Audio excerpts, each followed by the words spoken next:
Hello and welcome. My name is Carrie. I am the Happy Witch, and this is Wednesday's Witchy Wisdom.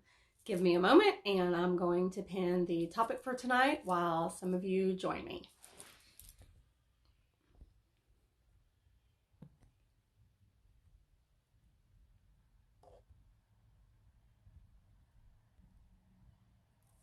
All right, great. So if you guys saw my story from yesterday or through earlier this afternoon, I let everybody know that tonight I'm kind of opening the floor for questions and answers. So you can ask me anything. Of course, we are limited to 10 minutes so that I'm able to download this. So hopefully I'll be able to answer anything that you guys have to ask me. I did get a couple questions from my stories. One girl asked me if I had any cord cutting rituals. So I do in a sense, and really, you can look on Pinterest or you can get things from anywhere. You just need to follow your own heart. But one of the things that you can do to cut cords is always anything that you do, call in your angels and your spirit guides. And if you don't know who those are, Archangel Michael is a great entity to call in for this. He has his wonderful sword of light to help you do that. And so, just get yourself into a quiet, comfortable place and ask your guides and angels to draw near and be present with you. And just ask them intentionally. That this is the key to everything is, you can't half-ass anything. You really have to mean this. You really have to want it.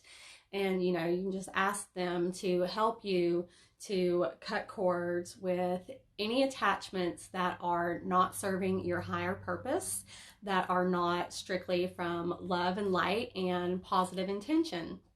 And ask them to help you heal so that you don't fall back into the habits that create those lessons that need to be learned from those attachments. That's something that I've noticed with myself and a lot of people. We kind of seem to get stuck in the same routines, and even if it's not we form a lot of attachments with situations and people. So even if it's not the same situation or the same person that you're trying to break yourself free from, you may not have learned the lesson yet. So even though you try to disconnect yourself with a certain individual, if you haven't learned that lesson that you signed that karmic contract to learn, it's just going to bring you somebody else to teach you that lesson. So you have to really, really dig deep and set that intention from your heart to release those cords, and visualize yourself either cutting them with magic scissors, or you can visualize Michael swiping his sword through them, or imagine little threads that have you connected to this person or this situation just kind of dissolving and disappearing, or pull them out until you're they're just gone. So I hope that helps. If you are able to come back and watch this, I don't remember the name of the person who sent me the message, so I hope that you do see this. I do have your message in my message box, so I'll be sure to send you a message to let you know that I have addressed your question. Hey Bobby, how's it going? Hi Kara. So another question that one of my friends asked, and of course this is typical question, did I know, or when did I know that I had special gifts, or how did I feel when I was growing up? Did I feel like I fit in, and things like that? And a lot of us don't when we grow up. So I live in East Tennessee, big Bible Belt region. So these things were not, and still are not, really talked about. Magic and witchery and beings from other planets and all of that stuff. It is strictly, Southern Baptist country down here, basically. Hey Judy, how's it going? So like being a little kid, I don't really have a lot of memories from my little bitty childhood. So most of my memories about things kind of started more in my teenage years, and not that I practiced occult type things of any nature, but I did, and I hate to use the word play, but we did play with the Ouija board. And every time I would gather with my group of friends and we would break it out and use it, I'd like to say use versus play, it would never work unless I was on it too.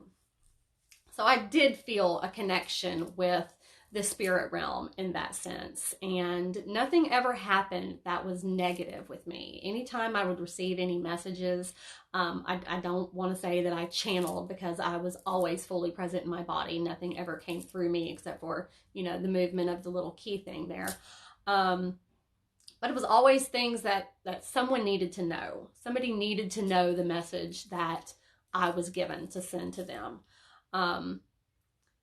Judy says, oh, mine worked and brought all kinds of spirits into my house. It was horrible. Oh gosh. Yeah, you have to be really careful. And I haven't used one in probably 22, 23 years. So I did have an experience that wasn't a bad experience by any means. It was just kind of very, God, I don't know. That's a story for another day. We'll just leave it at that. So, but yeah, and as far as fitting in, you know, I was never really an outcast. I always had people that I hung out with. You know, I was the cheerleader, so I hung out with all the jocks and the preppy kids. I was really, really smart.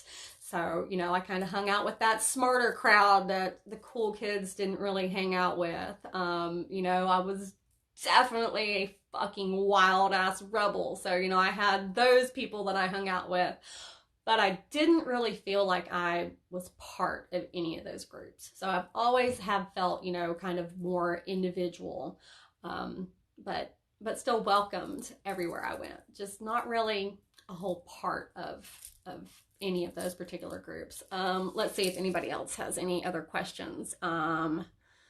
So I saw Bobby had said something here. Bobby, how do you cope with the constant changes in energy from the universe from day to day? How do you adapt with those changes? Bobby, you know what we're supposed to do. Sonia teaches us.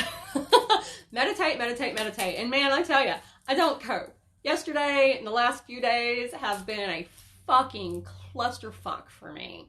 And like, I definitely feel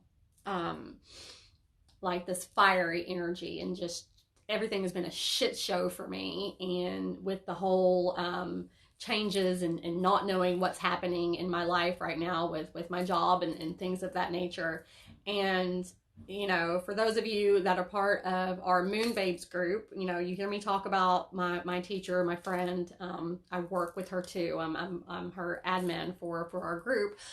Sonia, who is it's Moon Babes and the Light Tribe is her Instagram name. She put a story on there yesterday, or I think it was this morning. I'm not sure when she put it on, but I saw it this morning, and it's, you know, reminded us that we are in charge. We are in charge of our thoughts. We are in charge of our behaviors. Just because there are energies going on, just because Mercury's in retrograde or the planet is in this thing or something's conjunct or whatever, that does not dictate the way we behave. It can influence our behavior, but we are the ones that are in charge of ourselves. And, you know, of course it helps to be mindful of what's going on and what those influences are, but it is up to us to make sure that we are staying centered, we are staying aligned, we are staying grounded and connected and being true to ourselves, rather than just go all fucking shit crazy and be like, oh, Mercury made me do it, or, you know, the sun is here, the moon is here, whatever, you know. So I hope that answered your question, Bobby, because yeah, things are really crazy right now with energies. Let's see. Whoops. Does anybody else have any questions? Judy, me too. I haven't had it for 25 years, and that's how I got into tapping into different religions and witchery, talking about the Ouija boards. Yes, yes. It's easier now. You know, we don't have to use those other tools if we know how to call upon the entities and spirits and angels that we want, that we choose, instead of just picking up the phone at random and prank calling somebody, or not knowing who's on the other end. Let's see. Hey, Ashley, haven't seen you or talked to you in a while. Hope everything is good. All right, Bobby says, that's good to know. You adapt very well with the energy changes. I'm going to work on practicing adapting to changes better. Yeah, just meditate, Bobby. Meditate every morning. Check in. Get yourself grounded and connected. Set your intentions. Say your affirmations. I mean, that's what I got to do every day to keep my shit together, because there's a lot of crap going on in my life personally right now. Just not knowing where I'm going or which way I'm going, which is another thing that, you know, I've been dealing with for months since I lost my job at the law firm I worked at back last freaking July, trying to figure out, okay, what the hell am I doing with myself in my life? What's my purpose? What's my mission? What am I supposed to fucking be doing? All I'm supposed to do is be true to me. That's all anybody is supposed to do. Be true to yourself. Stand in your truth from your heart. Always, always, always from your heart, not from your ego.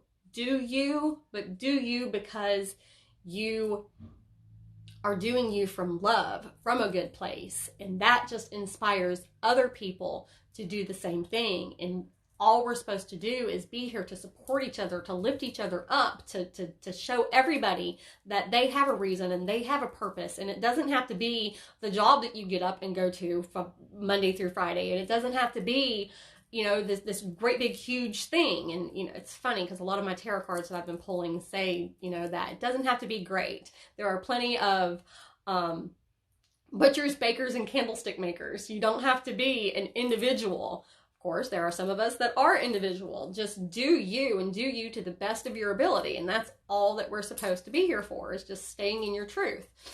Okay, so let's see here. Anything else? Bobby says, I do meditate in the mornings. I guess I have to meditate longer. Hey, whatever it takes, right? Just be conscious, be aware of what's going on. Be aware of your reactions. Be aware of living on autopilot versus, oh wait, hold on. I have the choice to respond to this differently if I want a different outcome. So let's see. So Ashley says, I've been offline the last several meditations I've done with Moonbabe replays. It's bizarre. Message me later. We'll talk about that because I'm not quite sure what you mean. I haven't caught the last couple of them live either because of my job. I've had to do the replays, and so yeah.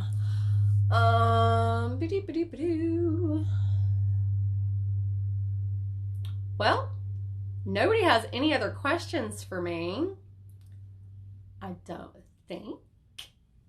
And I don't know how much time we have. So if you are watching this on the replay or watching this on Facebook or YouTube after I upload it, and you have any questions that you would like to ask me on, like I said, on my personal journey, things that I have gone through, or, you know, what started me on this path, or if there's any questions that you have that you're curious about with the mystical, magical, metaphysical world is what I called it earlier, then please leave me a comment. I don't know if you know, when I upload these to IGTV, it shows me how many views I've had, but it does not show me who has watched them. So if you don't leave me a message and let me know, then I don't know and I can't help you. And that's what I want to do. I just want to help everybody be the best possible versions of themselves that they can be. Judy, real quick, says, so what do you do with your teacher?